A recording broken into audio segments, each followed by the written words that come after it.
So this is butterflies. That's my symbol. That's what I did. And so this is a little something I said. So from a small caterpillar to a colorful creature, a butterfly is considered to be a symbol of transformation and rebirth in different cultures. It represents spiritual freedom outside the physical body. And in ancient times, it was a symbol of one's soul and the unconditional attraction of light. Butterflies are described as bright and shiny and representing the state of happiness and bliss. So that's like a little background on what they symbolize. So this is some of the artwork. Then this is from Van Gogh.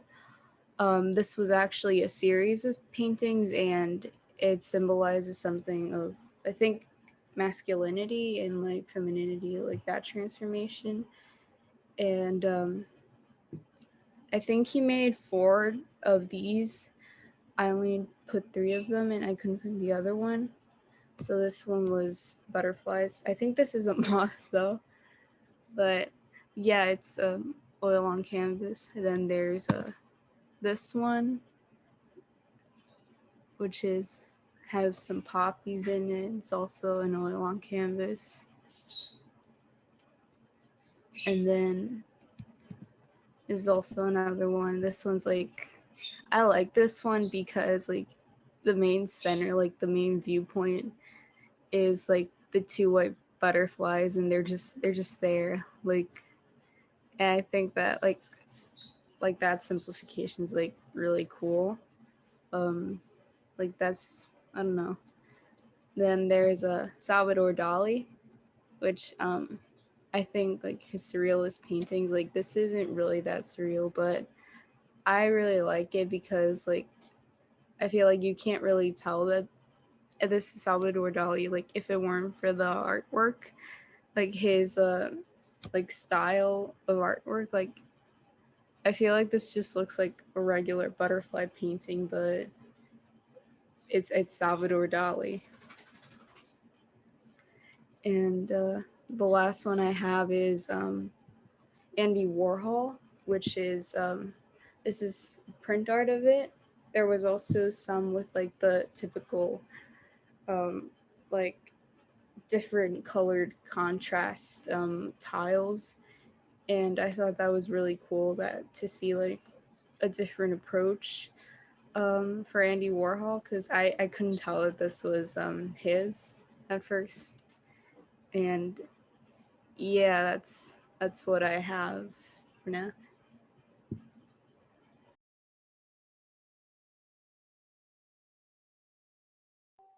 Okay, so hi, this is my presentation, and my symbols are they're like symbol, but like crows and ravens are my symbol, even though they're like 2 different animals. So just to like for some clarification, these animals are actually different, and the main difference between the 2 of them is that like ravens are actually really big. They're bigger in size than crow.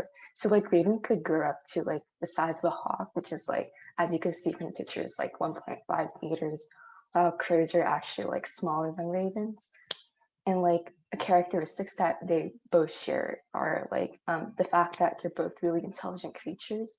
Like they could make use of tools, and they have advanced forms of communication, as they could like imitate calls of other birds, and they could also imitate human voices. And they're also capable of like doing stunts like in the air. Like they could fly upside down, backwards, and like do somersaults in the air. So I thought that was really cool. Yeah. So like, okay, characteristics. So why they're perceived in a negative light. So like one of the reasons why like they are perceived in a negative light is because of their role as opportunists and scavengers, meaning that they eat dead bodies. So they're usually found in cemeteries and where like the dead, or like where death seems to linger. So that's why they're associated with death. And also another reason is like their personality. You're kind of like playful and mischievous. So they like to like steal people's laundries, like and like ruin farmers' crops. So um, they do things that like don't really benefit people as a whole. So because of that, they're considered as bad luck.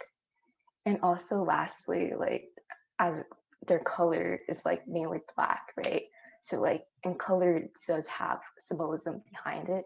And black usually like evokes a sense of like mystery and darkness and like kind of like the unknown, which is like people can feel like really uncomfortable about. And that might lead to why like they're negatively perceived by like the public. And okay, so they symbolize fertility, affection, death, longevity, light, darkness, wisdom, and guidance. And these symbolisms depend on where you're at and depending on culture and beliefs. Like you might have like a different perception of these animals. So the next few slides would like go over like different cultures that I chose based on like their perceptions of these animals. So we're gonna like take a tour around the world and like their beliefs. So in Norse mythology, the god Odin, which is like the god of wisdom, has two ravens, and their names are Hugin and Mugen. Those Hugin and Mugen means thought and memory in Norse, and for Odin, they're messengers. So like they basically travel throughout the 9 different worlds in Norse mythology, and they gather information in order to report back to this god. And because of that, like the fact that they're associated with like the god of wisdom, this causes these two ravens being associated with like insight, prophecy, and wisdom in Norse mythology. So people who believe it like they live in the region and Scandinavia. So yeah. And also like similar Greek mythology has like a similar but different situation than like Norse mythology.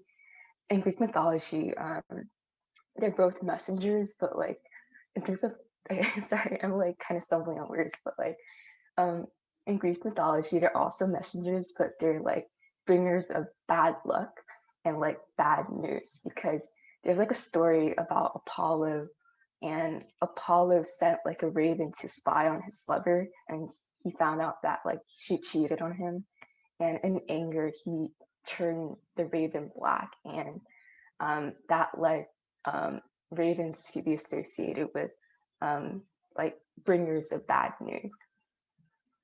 And as you can see, like there's like Apollo is kind of offering like some kind of blood to the raven or something.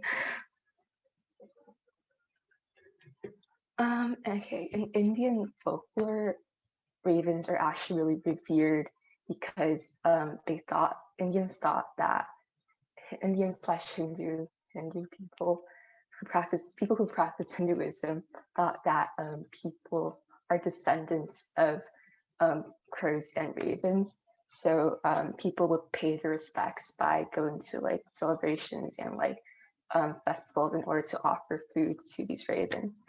And also in Hindu mythology, they're also the gods Shani's like form of transportation. So that's like shows that like as birds, they're capable of like traveling between different realms. So that was interesting. So in this, unlike the other two that I went over, Indian folklore tends to respect ravens a lot because they're associated with our ancestors.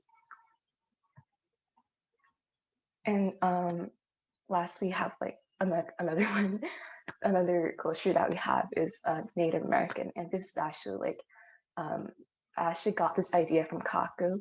We had like conversation yesterday, and she brought up the fact that Native Americans have like a very distinct view on ravens. So like I added this, and after some research, so mainly the main Native American culture that I will focus on right now is the Tlingit people. And unlike the others, the Native Americans believe that there's like a dual nature of these birds. So in one way, they're also creators and they're also deceivers in some way. So the story that kind of led to Native Americans believing that like ravens are creators is that um, So like there was like this great spirit who gave like each of the animals boxes, and each animal got like a different box.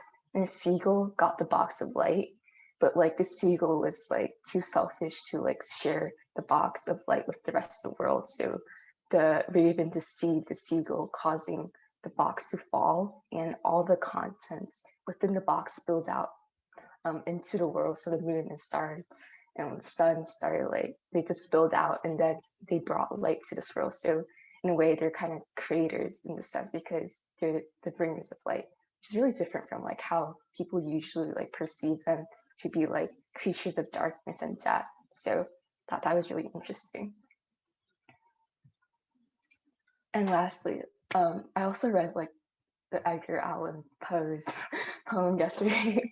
So in his poem, like Poe didn't really like have like a favorable view of ravens. Like in his poem, he describes them as like demons and evil. And then there's this line that said that grim, ungainly, ghastly, gaunt, ominous birds of yore.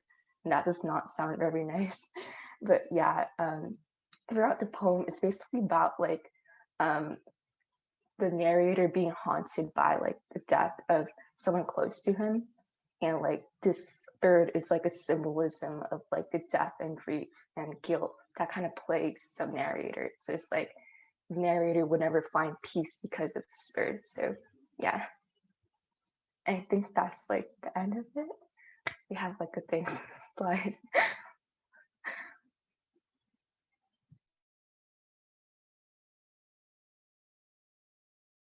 My symbol is fire. Um, and I just wanted to, in this presentation, I wanted to go through like different ways we might see it in our everyday lives, like what it's kind of what, not exactly what, not just only what it's meant to symbolize, but what also like I was interpreting it as, and how other people might interpret it as. So I've seen fire depicted in many ways. And first, we have, like in this case it's a forest fire, which we see a lot of in like, news and stuff. It's happening a lot, and it really represents, destruction and tragedy, because something, it's a forest which usually is, green and full of nature, and with a lively ecosystem. And then when fire comes and it just, tears through it all and leaves it in ashes, it really, shows it in a negative light because it brings destruction, tragedy, and pain afterwards. And then, but we also see it. This movie, it's Castaway. See Chuck, I believe his name is, or Tom Hanks.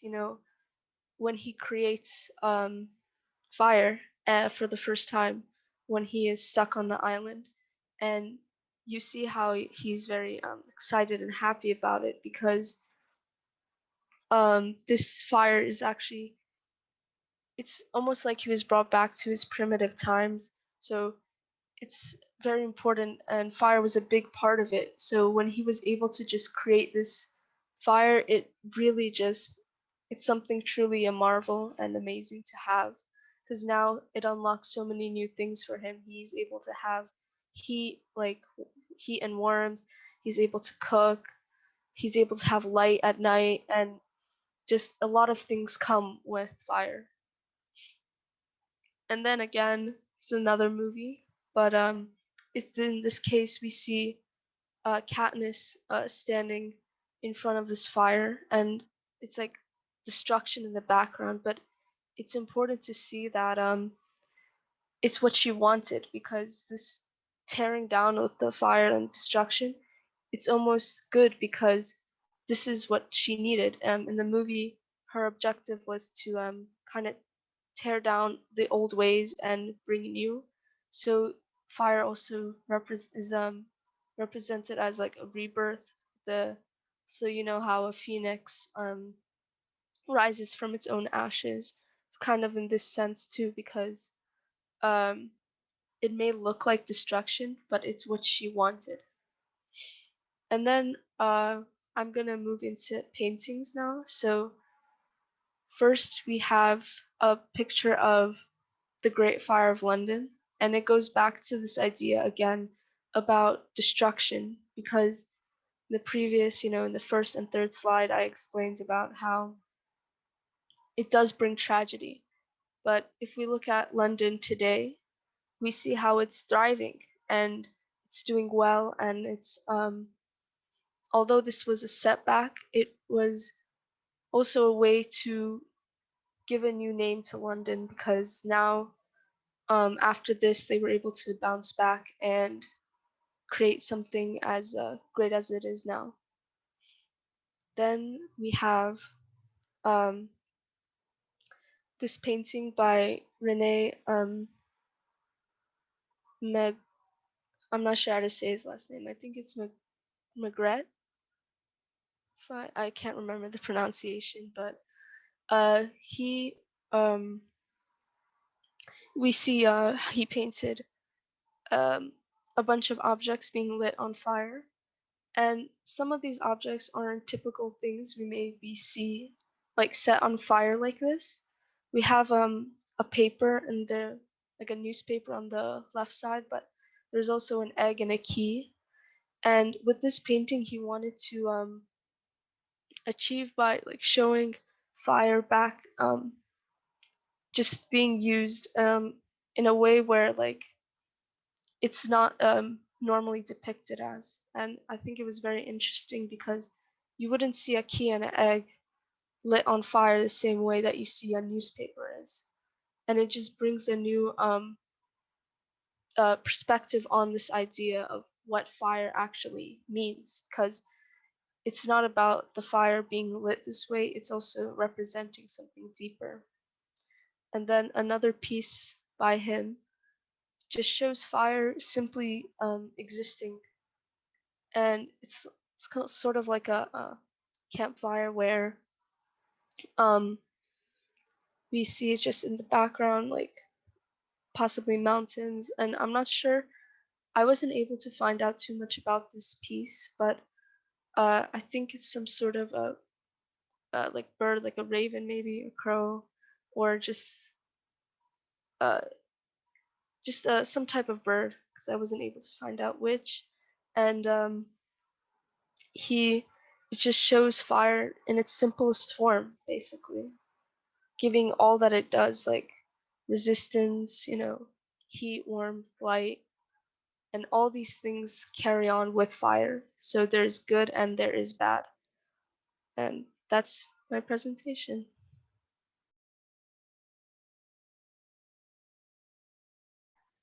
Okay, so my symbol is togetherness, as seen through the duality of the universe, human nature, collective strength, and a sense of belonging. So those are kind of the different ways that I'm looking at togetherness and what it represents in the world. And I thought that um, this piece on the top left was relevant because it shows a shadow, and I think that's a really natural form of togetherness, because when you think about it, you're always in the company of your shadow. So then it's kind of like you're never alone because you're with this dual figure. And I also thought it was interesting to think about how the shadows are only present when you're in the light. And it's kind of this darkness, which also shows the duality, which kind of brings together this aspect of light and dark that's natural, showing some kind of duality of the universe. And then here I have these two pieces because I think that in order for there to be togetherness, again, there's the duality of togetherness versus loneliness. And I think that in order for there to be togetherness, there has to be some kind of feeling of being lonely to heighten the togetherness or to bring something together that was once apart. So here on the left, I have this piece that was made by one of Carl Jung's patients. And it's really interesting just because it's all about symbolism. So on the inside, there's this golden light, and then it's surrounded by this kind of void of darkness that's not allowing for the light to get out, kind of isolating it in this lonely way.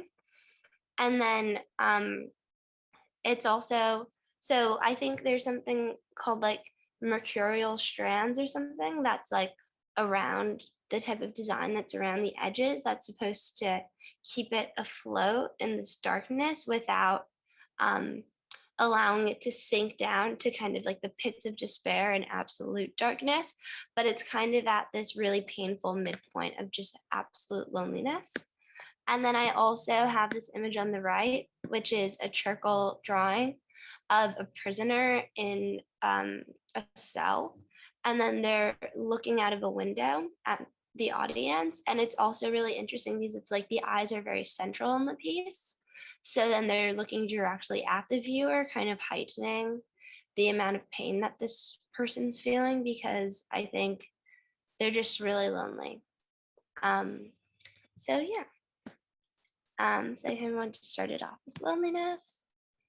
And oh, I have to click. Okay.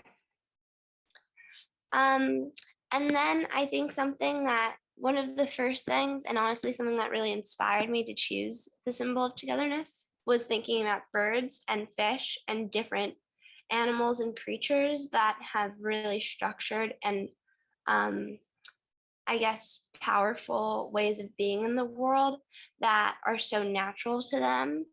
And it's okay. So on the left, I have this is called the bob bird, and it's a bird that's supposed to help people who have heightened like themselves as individuals by the time of death to find their physical body. So it's kind of like a messenger bird travels. And I also think that's interesting in terms of like togetherness because it creates this link between your soul and physical body. And then on the right, there's this scroll of cranes, and there's so many cranes. And in the description, it's interesting because it shows that they're actually all in different positions. So some of them are resting, and some of them are flying, and some of them are part of a flock, and some of them are single, but they're all together. And I think that it creates this really beautiful pattern. Yeah, and then I didn't fit this into the presentation, but I also was looking at like schools of fish because they travel in a similar way to birds, and ant farms because they also have a very structured way of being and all kind of have like transmitting information constantly. Also, so do termites, and yeah, so I was into that. And I also thought it was really interesting how a lot of what humans do, we have planes, we have submarines, we have different ways of being that are already so natural to these animals and to these creatures. So I think that kind of creates this togetherness within the world of all the different living things.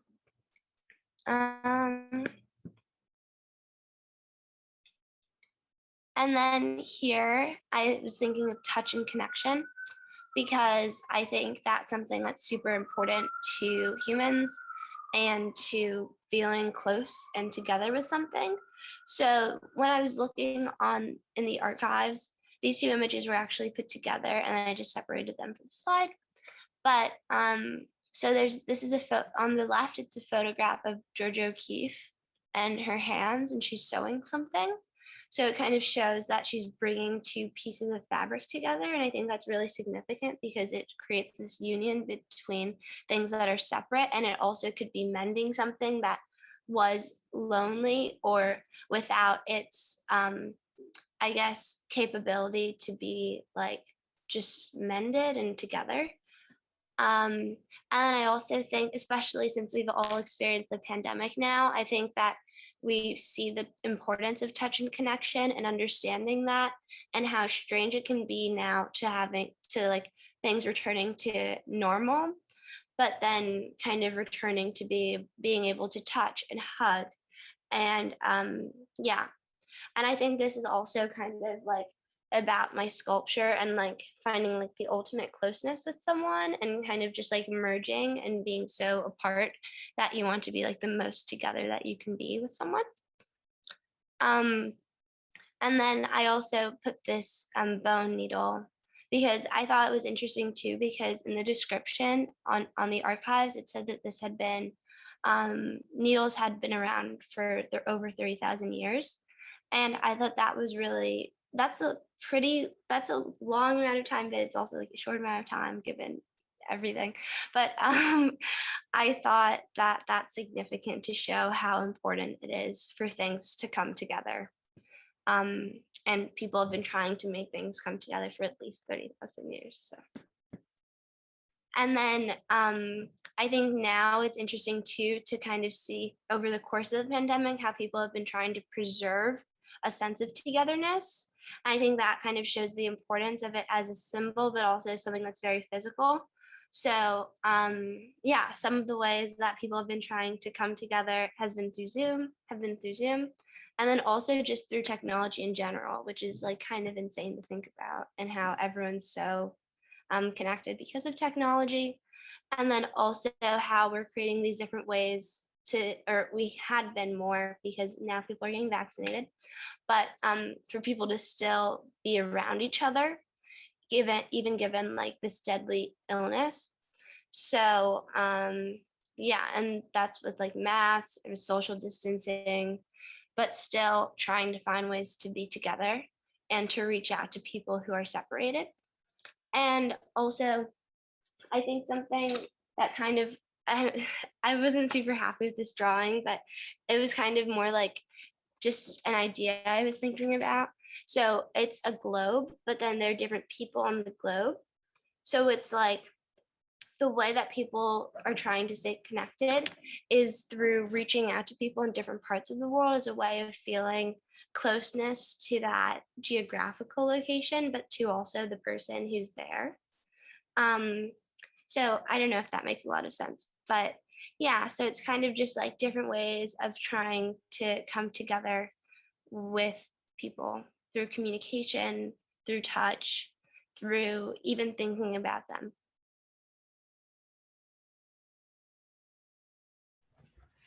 Okay, hi everybody. This is going to be my presentation on the symbolic meaning of water and the different forms that people understand water, I guess, in a way. So, water is one of the 5 basic elements that are believed to make up everything in this world, and it's considered the element of the unconsciousness and associated with intuition and emotion. And universally, water is symbolic of purity, fertility, life, motion, renewal, and transformation, similar to the butterfly I was talking about. The profound symbolism of water comes from its 2 vital qualities. It is most essential for existence, and it cleanses and purifies things by washing away impurities. And its power of transition from liquid to solid and vapor also makes it special and a symbol of metamorphosis and recycling. So representations of water are numerous and diverse, so we can take a look at some. Water symbol in alchemy. So in alchemy, I don't know if I'm pronouncing that right. Water is associated with the classical elements. It's right here. I don't know if you can see, I'm pointing at it, but Mercury and its symbol is an inverted and downward pointing triangle. Water symbols in astrology. So astrological symbols of water are the zodiac signs of Cancer, Scorpio, and Pisces. So Cancer, the crab, is a cardinal water sign, and it represents clarity, purity, trust, refreshment, and regeneration. The crab's shredding of its shell for a new one represents the rebirth or renewal aspect of water, and it's like to flow with the natural canons of water represents motion and trust. And for Scorpio, which is the scorpion, It is a fixed water sign. Water deals with the subconscious and holds endless mysteries like the obscure worlds thriving inside vast murky oceans, and the Scorpio associates with water to symbolize stillness, reflection, and mystery. I guess I said mystery because like in the ocean, similarly, I'm pretty sure that more than 90% of it is still unfounded, which is kind of scary, but yeah. Anyways, and then for Pisces, which is the fish, it is a mutable water sign and representative of life, motion, depth, and understanding. Water is believed to contain knowledge of the infinite unknown and is known to be a source of life. And as a water symbol, the fish represents wisdom, creativity, and fertility. So, water symbols in tarot. In the tarot, water rules over the entire suit of the tarot cups. As water symbols, tarot cups represent intuition, emotion, and interconnected energy flow between all living things. And just like water is formless and takes the form of the vessel it is put in on, tarot cups are elusive, seductive, difficult, and difficult to interpret. And their meaning depends on the person viewing them. So tarot cups deal with complex issues related to the heart, psyche, and emotions that can be as fluid as water. So besides the suit of cups, water is also symbolized by some other tarot cards, including the moon, star, and temperance. So the moon, the moon tarot card represents the subconscious, emotion, reflection, and clarity. And the star tarot card symbolizes intuition, guidance, motion, and cleansing. And the meaning of the temperance tarot card deal with maintaining fluidity and keeping in motion, going with the flow, creating harmony, and striking a healthy balance between the conscious and the subconscious, which helped me research this by the lecture that we had on our first or second day. So, and water symbols in the Celtic Ogham, I don't know if I'm pronouncing that wrong, sorry. So the Celtic Ogham denotes the system of wisdom followed by the ancient Celtic people. It consists of 20 sacred tree symbols that convey unique cosmic expressions, and each tree symbolizes a different attribute and a sense of feeling.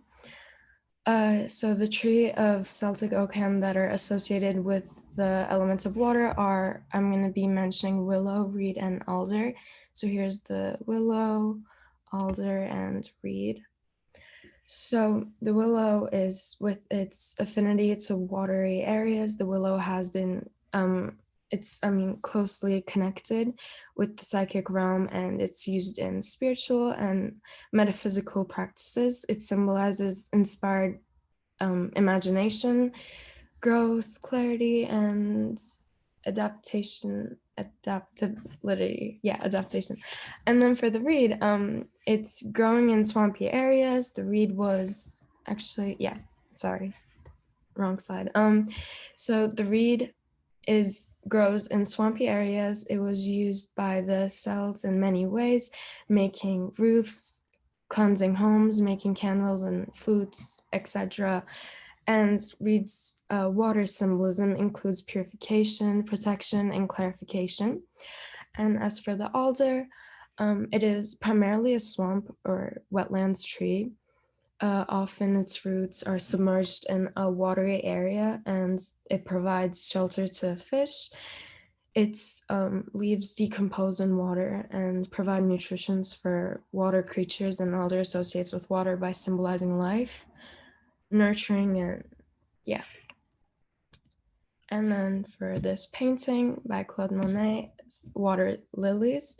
So Water Lilies is one of his longest series to ever exist. It consists of, I think, like 200, 250 oil paintings over the course of almost like 10 years in the 20th century.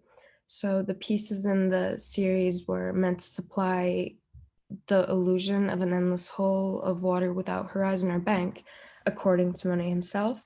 And I thought that this was similar to how I interpreted like the meaning of water and what it symbolizes, because like I mentioned before, water popularly represents life, and it can be associated with birth, fertility, and refreshment. And similarly, Christians are baptized with or in water, symbolizing a purification of the soul and an admission into the faith, which is what I thought he was trying to represent. And yeah, thanks for listening. Okay, so my symbol was the moon. In terms of what the moon represents, it usually represents immortality, rebirth, purity, and femininity. It's also associated with motherhood because of rebirth. And the moon phases, it usually represents how something is reborn, it dies. So immortality also comes into there as well. The moon can also be viewed as pure because of the gentle light it emits, and it also has a very strong spiritual energy. On the flip side, with other cultures, it also can represent masculinity. So here's a depiction of the moon goddess Selene, one of the many moon goddesses throughout cultures. There's actually multiple moon goddesses in Greek mythology, but this is the one who truly represents the moon. One of the other ones who is more recognizable is actually Artemis, but she represents something different in terms of the moon, but I'm going to talk about that after. This is a terracotta piece. It was created in 500 to 475 BC, and it depicts a moon symbol atop her head. And the circular form of the piece paired with the depiction of the moon itself can represent the retrogression of the moon or the waning of the moon. So that's the earlier stages of the moon. It's very often that deities are represented as women, which I just mentioned. There's very few men that are depicted to represent the moon, which I think is interesting. So that's why the moon is usually represented by femininity and purity. So here's a Japanese piece called Rapids Under the Full Moon. It was created in the 1830s during the Edo period. It's a woodblock print with color and ink on paper. There's a legend or a folklore in Japan about a rabbit on the moon making mochi, which is a rice cake, and it's often told around the harvest moon. I should have looked more into the whole story, but it's interesting, and it appears often in art. And here's a piece from the early Renaissance, which is in a fresco style. It's called Newborn Sun and Moon by Johannes of Katsua. It's a fresco painting. It's of the sun and moon newly born, and it's in some way meant to represent birth and creation, as it depicts the horses of Magi journeying to Bethlehem to see the newly born Jesus. The picture didn't have the whole thing, so there's a description that told me what was on the side, so I'm going to explain what was on the side. So it also depicted the dance of death on Judgment Day, and Adam and Eve goaded into the wilderness by an angel. So with Adam and Eve, that's birth, and then there's also death. So there's rebirth. And then this is the last one. The crescent, found in the Book of Symbols, reflections on archetypal images. The crescent in this image can be interpreted in many ways, depending on the cultural perspective you take. So for example, it can be viewed as the Artemis bow, the bow used by the goddess Artemis, who I mentioned earlier. She's often depicted as the more violent side of the moon, so slaughter and the hunt and animals, but it can also be viewed as a Luna bride who is pure and innocent. And it has many facets: purity, rebirth, and even sometimes slaughter, which I mentioned. And it's also mentioned that the sharp edges of the crescent can in some way represent the Mesopotamian moon god, who is often depicted as a great bull. And that's it for my presentation. Okay, so this is my presentation on cracks as a symbol. Okay, so all of the passages that I have are taken from the Book of Symbols from ARAS, so I will probably paraphrase when I'm reading some of them out loud so you can see them. This particular image is also from the Book of Symbols, and you can see the credit below. So starting with like the kind of most baseline interpretation in terms of imagery. This is an image of the desert, and cracks in a lot of ways connote dryness and a lack of water, literally just in a physical sense. But as you can see in the text on the right, talking about them as splits in facades or cracks of magic, or even in the term of like the more metaphorical sense, cracking a secret language or decoding something and then letting that be a pathway. They also kind of are room for opportunities, new worlds, which I will talk about in a minute. I'll give you another second. I know the passages are kind of long, but I also don't want to just spend the entire time reading them out at you because I think that's probably boring. Okay. There we go. All right. And then this is again an image from the Book of Symbols talking about wounds, because to me that felt like a very like natural sort of developing of this symbol as eruptions and disruptions, but also things that shape and create a narrative. Like I was really interested in the idea of wounds not as only something that happens to like an art piece or a story, but also something that like permanently alters it and shapes it in its own way after the fact. So again, there's this quote from the Book of Symbols talking about collective wounds, collective trauma that are intentionally kept open by memory and memorial in order to illuminate, but also again to just sort of bear witness to that pain. And I thought that was really interesting. Okay. There we go. And then this is, I think I've been talking about this a lot, like the art of kintsugi. So it's usually, I think, used in more like practical ways, as in for broken bowls, but this is like specifically a sculptural artist who uses it to create more abstract forms. And I want to say I actually saw this piece like a long time ago. I couldn't find my picture of it. But it really stuck with me because I just thought it was so beautiful to look at. But this passage is actually from the Book of Symbols, and it's about wounds, but I thought it was interesting to look at them paired together because of the idea of like, we must look into a wound, so something to bear witness to, not only, to just try to heal or brush under the rug. So the quote talks about a specific story, the Grail's Fisher King, and I don't know a ton about it, but essentially there's a king who ends up wounding himself, and he can like in the leg, usually ends in most versions, so he can only sit down in a boat and fish until someone comes along and asks the right question to heal him. And so the actual question, from what I can understand, is actually about like who serves the Grail. But I found this question so much more interesting, and it felt more fitting to like, what is it that troubles you? The idea of making the choice to bear witness to someone else's pain, and kind of highlighting that in terms of, what the wound looks like, and using gold to, instead of trying to just hide it. So, and then this is again from the Book of Symbols, but it referenced this one poem from Auden, As I Walked Out One Evening, and it talks about the crack in the teacup opens a lane to the land of the dead. And then this image is actually of tectonic plates in a national park in Iceland. I am currently forgetting the name. But, again, thinking about more natural cracks in the way that they are also very foundational to the way we see the world. And this is I also specifically included the poem because in the Book of Symbols, it kind of talks about, different cracks as places, liminal places where poetry is born. And in that spirit, one second. So this is now art that I made thinking about cracks over the past like few days, both sort of like studies to go towards my final project. And I also wrote a short poem, so I can read that. I can show it on the next slide. I know it's different to have something read to you versus reading it, but I'll read it first while you look at this. So, in memoriam. They run like water, slipping, spreading, as break begets break, widening in the space we could not see when it was filled with the cold sheen of porcelain, the hard surety of damp earth, the smooth expanse of unblemished skin. Is this space a portal, a void, an abyss? Is it evidence of a drought of some mask since broken? More likely, it is a sorry monument to a wound inflicted before the cast was set, a fault line beneath the surface, lying in wait.